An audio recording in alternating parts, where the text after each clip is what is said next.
When other people tell their history, they come across as being patriotic. When other people talk about where they came from and who they are and what their history is, that's called patriotism. But when African Americans do it, or when black people do it, they're labeled as being militant. They're called rebels. They're called Afrocentric. So that's the big difference. Our history, for some reason, it becomes offensive to people. So we have to stop being afraid to tell what our true history is.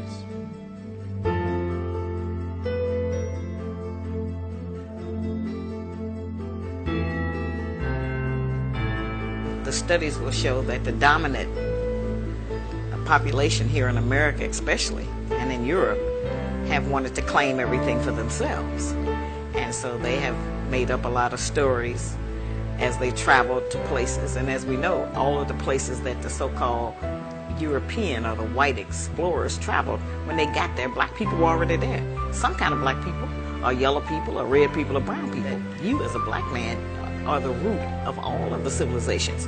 Every body they've ever found, every tomb they've ever raided, whatever it was, they found something symbolic of the black man, either our features, your nose, your mouth, your head, the way we looked, our hair, even braids, everything. The makeup of a human being's self-esteem, self-image, and self-concept is not only based upon one's family history, but it's also based upon one's racial history.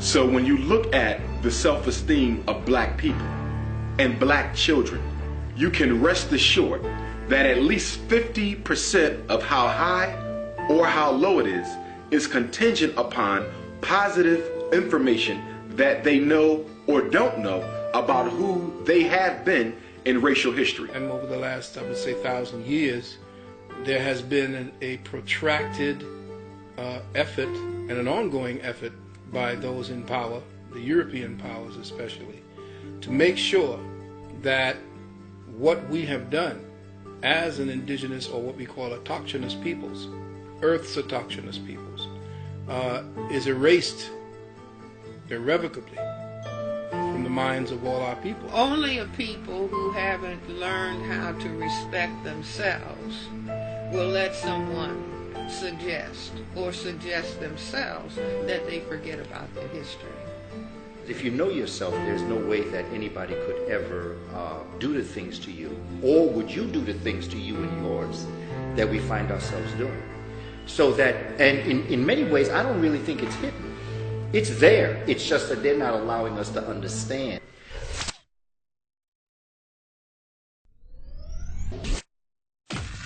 According to Dr. Ben, the original name of Africa was Alkebulan. Africa, the whole continent, was also called Ethiopia. As a matter of fact, the Atlantic Ocean was called the Ethiopian Sea.